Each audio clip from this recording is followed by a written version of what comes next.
After the 2008 financial crisis, the TARP bailout. Remember, we were debating $700 billion. I remember when $700 billion was a lot of money. Yeah, I do. Anyway, $700 billion, huge number. But several years later, after Bloomberg successfully won a Freedom of Information Act request, it was discovered that the Fed was doling out a little bit more money than that, just a little bit. Here's what the Fed didn't want you to know. From August 2007 to April 2010, the central bank put $1.2 trillion of public money at risk in secret loans to financial institutions. Oh, so even though Congress only approved $700 billion, they doled out $1.2 trillion.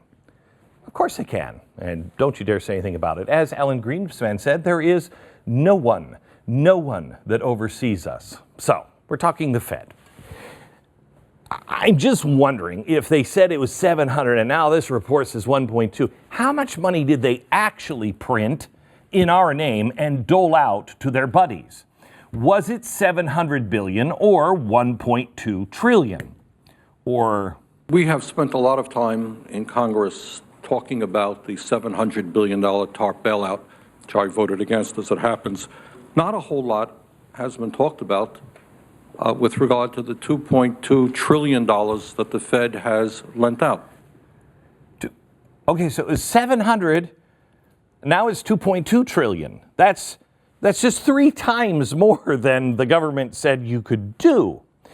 But it gets a little hairy from here. It gets a little crazy because journalists were like, whoa, wait a minute, can I get my hands on those documents? And it seems like the real figure was actually just $7.7 trillion.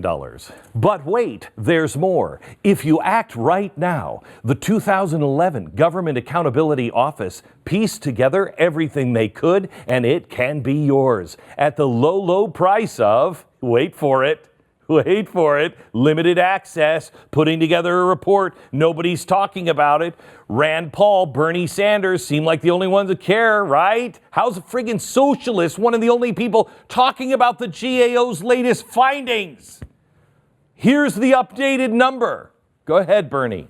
As a result of an independent audit that some of us helped to bring about in the Dodd-Frank bill, we learned, Madam President, that the Federal Reserve provided a jaw-dropping $16 trillion in virtually zero interest loans to every major financial institution in this country, to central banks all over the world. No, I'm telling you, honey, soon we're not going to be able to afford the cat food. Oh, hang on. $16 trillion.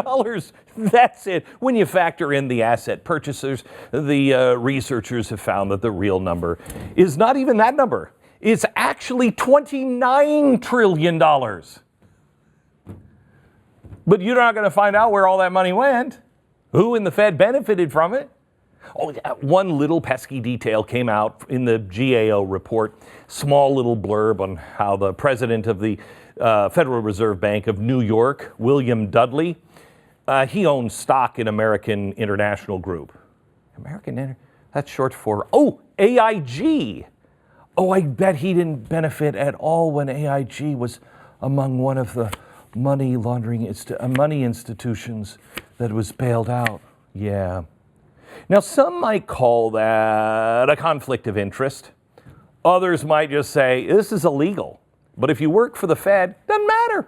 They can call it whatever you want because they can do whatever the heck they want.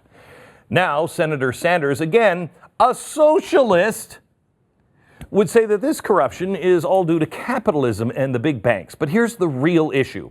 It's big, corrupt government.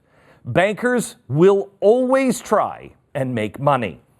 But the root cause of all of this is when Woodrow Wilson, of course, signed the Federal Reserve Act and gave the keys to our money supply to a group of private banks. The people that invented the Fed, the concept, they did it at Jekyll Island. Doesn't that sound like a bad idea?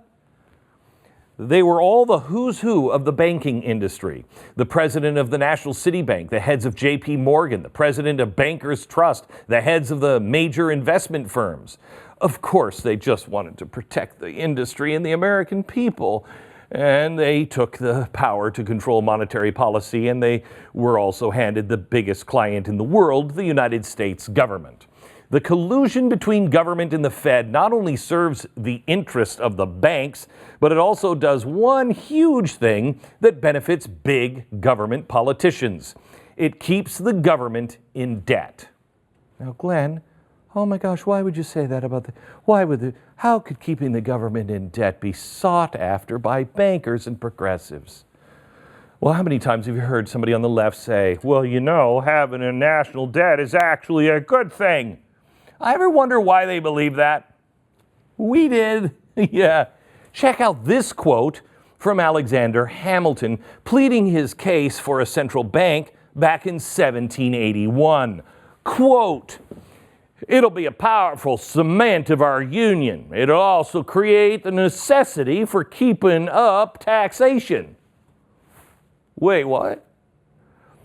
The banking industry, good old boys, keep exploiting the system for their benefit, while the government maintains a reason to take more of your money through taxes.